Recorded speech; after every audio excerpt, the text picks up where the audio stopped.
Hello students, मैं अंजलि पयाल स्वागत करती हूँ आपका आईसीटी वर्चुअल क्लासरूम देहरादून से।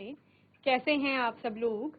उम्मीद करती हूँ आप सब लोग अच्छे होंगे और अपनी लाइफ में बहुत बेहतर कुछ कर रहे होंगे। आज हम बात कर रहे हैं क्लास 8th के साइंस की, और जैसा कि आपका चैप्टर थॉट चल रहा है कोल एंड पेट्रोलियम, यानी कोयला और पेट्रोलियम प्रोडक्ट्स के बारे में यहाँ पर हम लोग पढ़ रहे थे।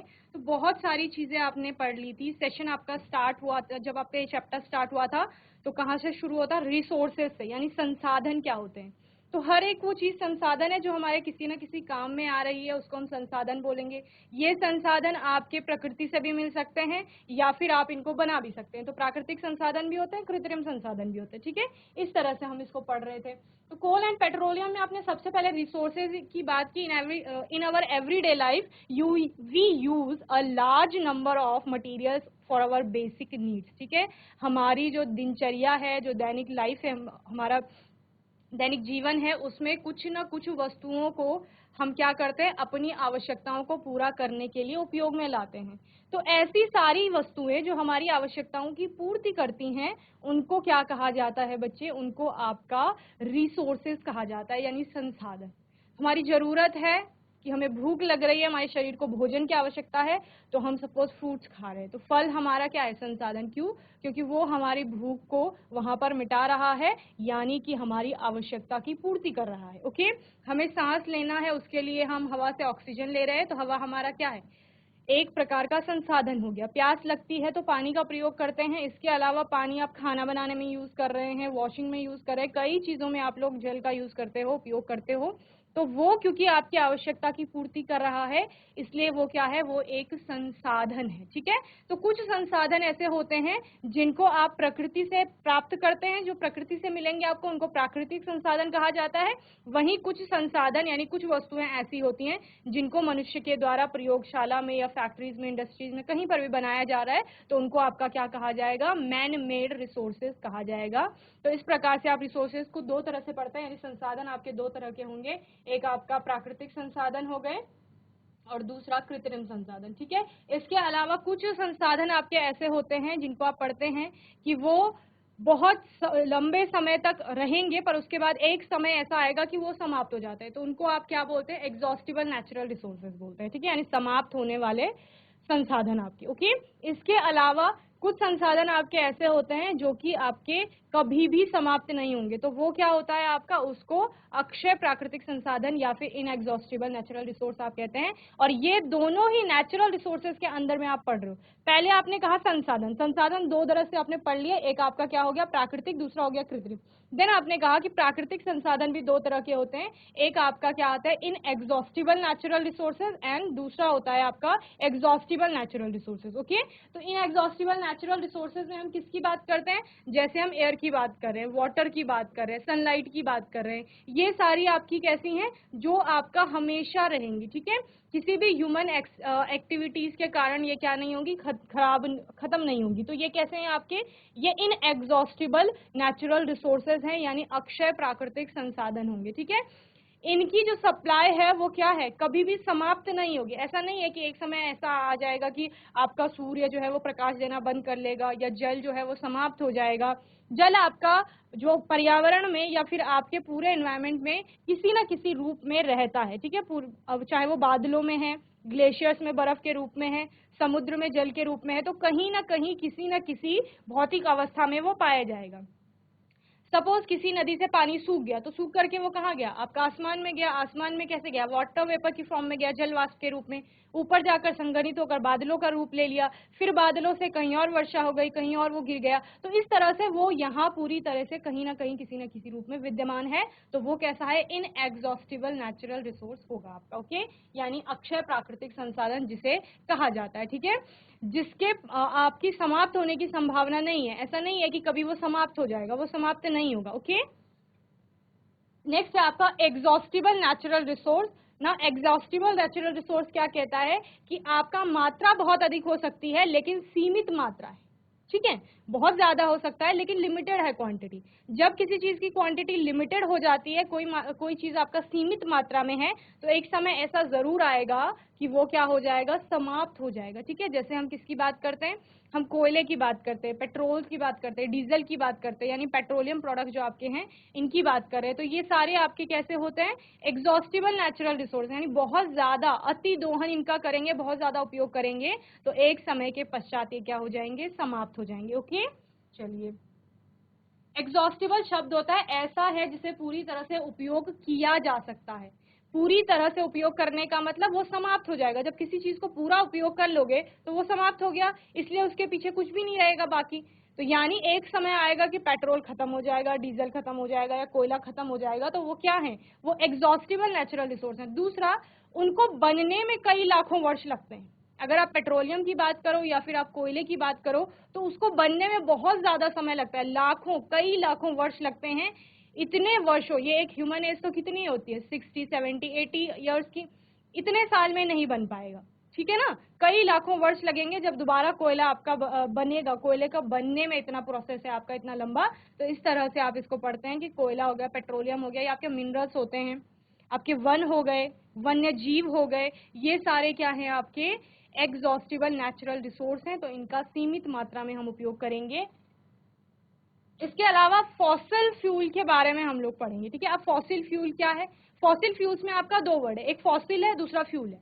फॉसिल क्या है आपका, फॉसिल है जब भी कोई प्लांट या कोई एनिमल मरता है उसके बाद वो धरती पे गिर जाएगा, उसके ऊपर कोई लेयर्स आ गई या वो धरती के नीचे दब गया किसी कारणवश, चाहे वो पेड़ हो या फिर कोई जीव हो, कुछ भी हो। ठीक है ना, उसके बाद क्या होगा, धीरे धीरे अपघटन की प्रक्रिया होगी।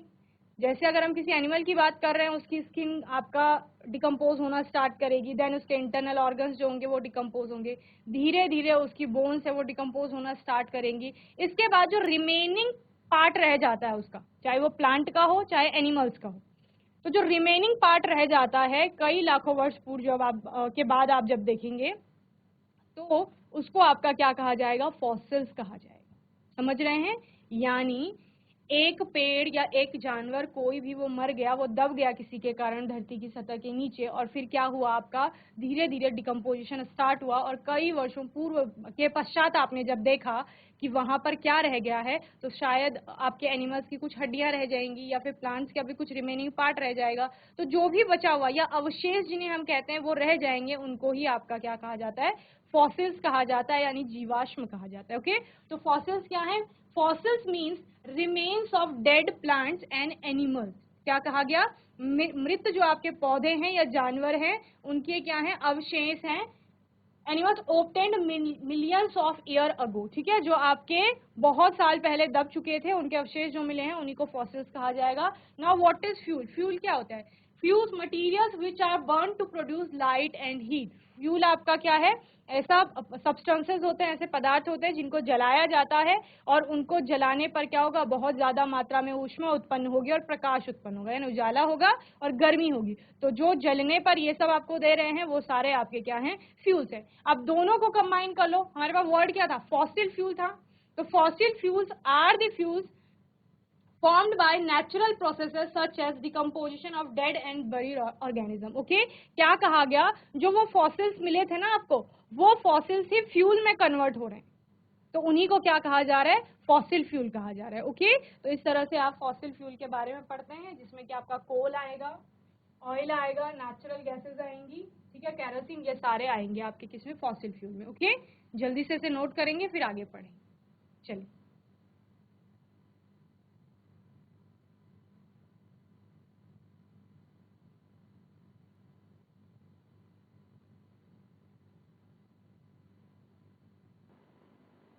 चलिए, तो जीवाश्म क्या है, लाखों साल पहले प्राप्त मृत पौधों या जानवरों के अवशेष हैं। ठीक है, और कुछ नहीं है।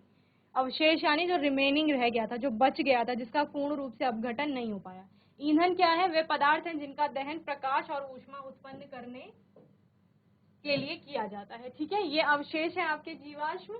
जीवाश्म यानी जीवों के अंश, और जीव में आपका क्या आता है, प्लांट्स भी आते हैं और एनिमल्स भी आते हैं। ओके, ईंधन क्या है, जो प्रकाश और ऊष्मा देगा दहन होने पर यानी जलने पर। ओके, जीवाश्म ईंधन प्राकृतिक प्रक्रियाओं जैसे मृत और दबे हुए जीवों के अपघटन से बनने वाले ईंधन है। ओके, चलिए,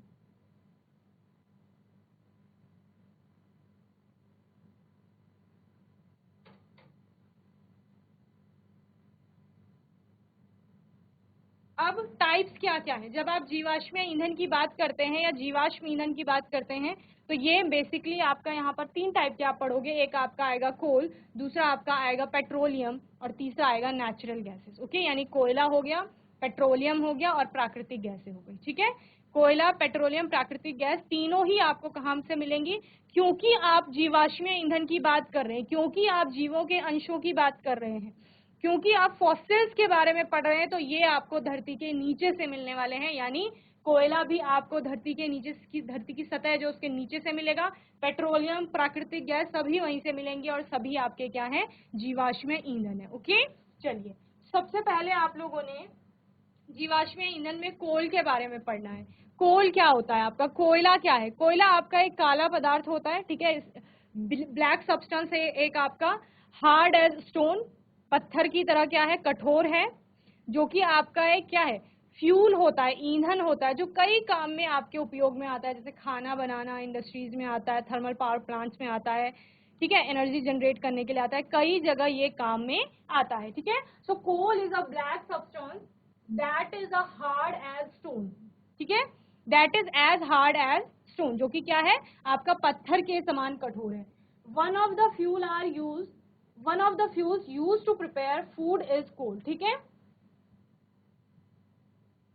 इतने सारे ईंधन हम प्रयोग करते हैं, उनमें से खाना बनाने के लिए उनमें से एक ईंधन आपका क्या है, कोयला है। ठीक है, it was once utilised in railway engine to generate steam to power them. Okay, ये पहले जब आपके रेलगाड़ियां चलती थी ना, तो उनमें क्या पावर को जनरेट करने के लिए काम में आता था। ठीक है, जो भाप से चलने वाले आपके इंजन होते हैं, तो वहां पर ये काम में आता था। इसके अलावा it's also utilise to generate electricity in thermal power plants. Okay, thermal power plant में इलेक्ट्रिसिटी को जनरेट करने में भी इसका उपयोग होता है। Okay, coal is also employed as a source of energy in a variety of sectors, अलग अलग सेक्टर्स में भी ये आपका एनर्जी जनरेट करने के काम में आता है। Dead plants were slowly transformed to coal under intense pressure and high temperature. अच्छा, होता क्या है, फॉर्मेशन होती है, वो पढ़ेंगे आप कोल की फॉर्मेशन कैसे होती है। लेकिन सबसे पहले हमने जीवाश्म ईंधन में किसकी बात की थी,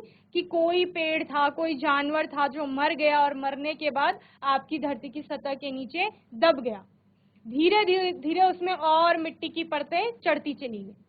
अब वो बहुत कई फीट नीचे गहराई में है। जो पेड़ आपका गिरा था, जो मर चुका था, आपने क्या कहा, वो किसी कारणवश उसके ऊपर मिट्टी की परतें चढ़ती रही होंगी, कभी भूस्खलन आया, कभी बाढ़ आया, कुछ ना कुछ होता रहता है ना अर्थ की सतह पे, तो उसके ऊपर मिट्टी की परतें चढ़ती चली गई, वो कई फीट नीचे दब गया। जब वो कई फीट नीचे दब गया तो वहां उसको प्रेशर फील होगा, दबाव महसूस होगा, नीचे है वो, बहुत ज्यादा प्रेशर फील होगा। इसके अलावा हाई टेम्परेचर, बहुत ज्यादा तापमान होगा, अर्थ की सतह के नीचे गर्मी है तो वहां बहुत ज्यादा टेम्परेचर भी उसको मिलेगा। इसके बाद धीरे धीरे उसका डिकम्पोजिशन शुरू होगा, वो फॉसिल में कन्वर्ट होगा, क्या बनाएगा, आपका जीवाश्म बनाएगा। जीवाश्म के बाद वो क्या, किस में कन्वर्ट होगा, आपका ईंधन में कन्वर्ट होगा, यानी वो ऐसे फॉसिल में कन्वर्ट हो जाएगा जो कि जलने पर आपका क्या देगा, प्रकाश भी देगा और ऊष्मा भी उत्पन्न करेगा। ओके, तो कोयला एक काला पदार्थ है जो पत्थर के समान कठोर होता है। भोजन तैयार करने के लिए प्रयुक्त ईंधनों में से एक कोयला है। इसका उपयोग एक बार रेलवे इंजन में भाप उत्पन्न करने के लिए किया जाता था, ताकि उन्हें शक्ति मिल सके, यानी पावर जनरेट करने के लिए। इसका उपयोग ताप विद्युत संयंत्रों में बिजली उत्पन्न करने के लिए भी किया जाता है। कोयला विभिन्न क्षेत्रों में ऊर्जा के स्रोतों के रूप में भी कार्यरत है। मृत पौधे तीव्र दबाव यानी बहुत ज्यादा और उच्च तापमान के तहत धीरे धीरे कोयले में परिवर्तित हो गए। ओके, इस तरह से आप पूरा कोयले के बारे में पढ़ते हैं। अब कोयले के टाइप्स भी आएंगे आपके अलग अलग, वो भी पढ़ोगे, इसको नोट करेंगे पहले जल्दी से।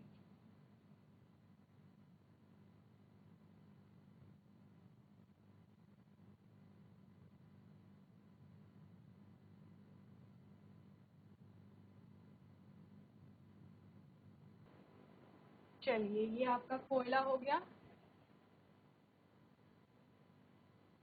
कोयले में आप और क्या पढ़ते हैं, अलग अलग प्रोसेसेस हो रही हैं। एक प्रोसेस इसमें है कार्बोनाइजेशन, जिसको आप कहते हैं।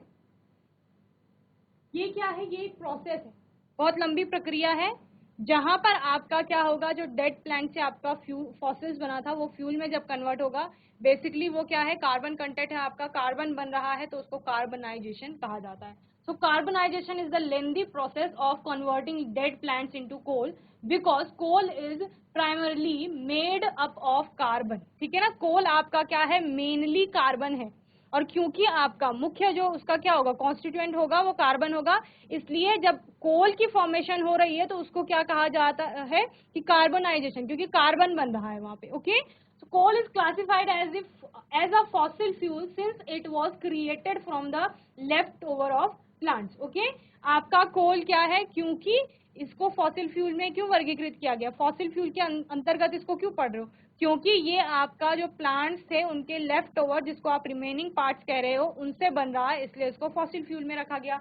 When coal is burned in the presence of air, it burns and produce carbon dioxide gas. ठीक है ना, जब आपका क्या होता है, कोल जो है वो हवा की उपस्थिति में जलता है, तो वहां पर जलने के बाद जो मुख्य रूप से उत्पाद बनता है वो कार्बन डाइऑक्साइड होती है। In industry coal is process to produce useful products such as coke, coal tar and coal gas. Okay, industries में क्या होता है, कोल को अलग अलग तरह से प्रोसेस किया जाता है, फिर उसके अलग अलग उत्पाद बनाए जाते हैं, जिसमें कि कोक हो गया आपका, कोल तार हो गया और कोल गैस हो गया। ठीक है, तो ये जो प्रोसेस है कार्बनाइजेशन की, ये इंपॉर्टेंट है क्योंकि प्रश्न आता है कि कार्बनाइजेशन क्या है। ठीक है, फिर आप बताएंगे कि कार्बनाइजेशन एक प्रोसेस है, प्रक्रिया है, जिसमें आपका जो वो पेड़ पौधे दबे थे उनसे लेकर के कोल तक को बनाने की पूरी एक प्रक्रिया को ही आपका क्या कहा जा रहा है, कार्बनाइजेशन कहा जा रहा है। क्यों, क्योंकि जो कोल आपका बन रहा है उसका मेन कॉन्स्टिट्यूएंट हम बोल सकते हैं कि कार्बन है, या कार्बन का एक रूप है, इसलिए उसको कार्बनाइजेशन कहा जा रहा है। ओके, चलिए नोट करेंगे।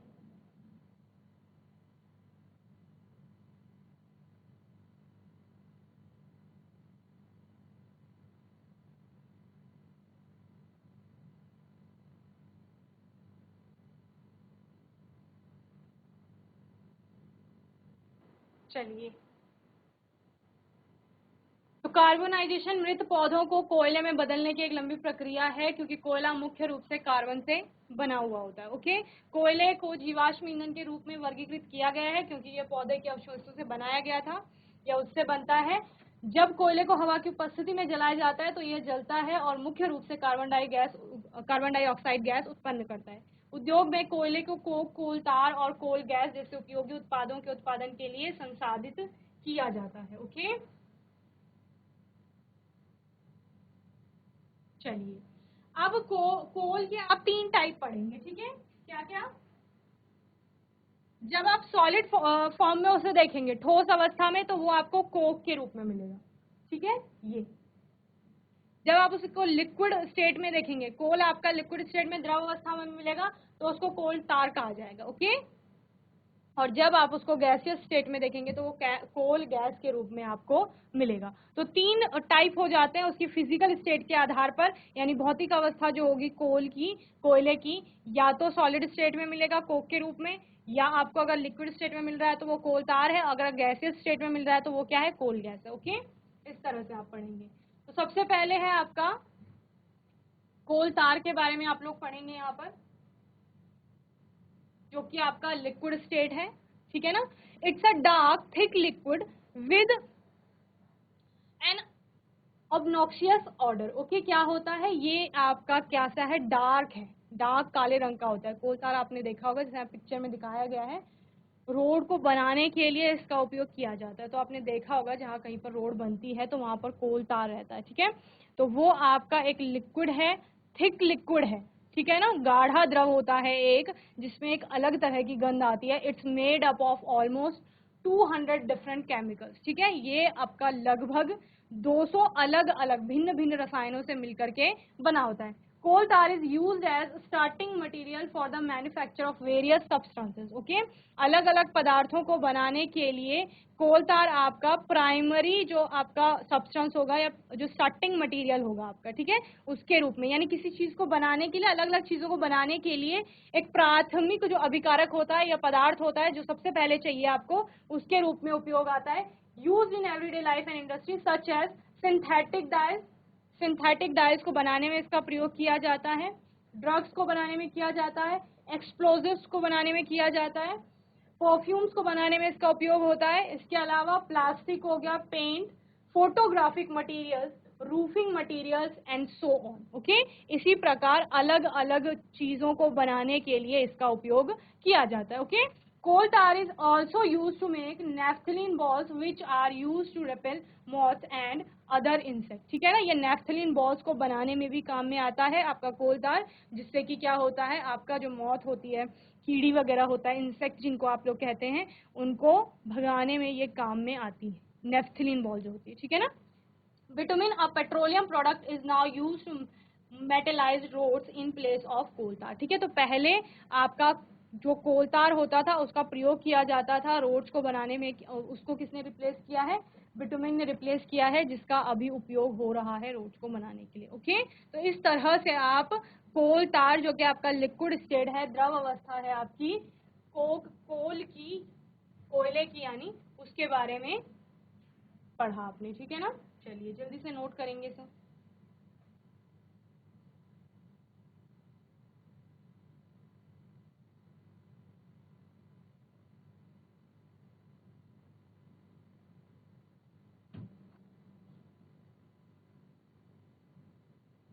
तो बच्चों, मैं उम्मीद करती हूँ आज का सेशन आपको अच्छे से समझ में आया होगा। आज के सेशन में हमने कोल एंड पेट्रोलियम के बारे में पढ़ा, जहाँ हम रिसोर्सेज से लेकर चले थे, रिसोर्स, फिर उसका नेचुरल और आपका मैन मेड रिसोर्सेज, फिर नेचुरल रिसोर्सेज में आपने एग्जॉस्टिबल, इनएग्जॉस्टिबल पढ़े, एग्जॉस्टिबल में, और फिर आपने फॉसिल्स फ्यूल के बारे में पढ़ा। देन उसमें हम कोल को लेकर चल रहे थे, जिसमें आपने उसका पहला टाइप पढ़ा, कोल तार जो है, जो लिक्विड स्टेट है आपकी कोल की, तो उसका, उसके बारे में पढ़ा, कहाँ कहाँ वो यूज होता है उसके बारे में पढ़ा। यहाँ तक आप अच्छे से अपने चैप्टर को तैयार कर लेंगे। आने वाले सेशन में हम कोल के नेक्स्ट टाइप की बात करेंगे, उसकी फॉर्मेशन की बात करेंगे।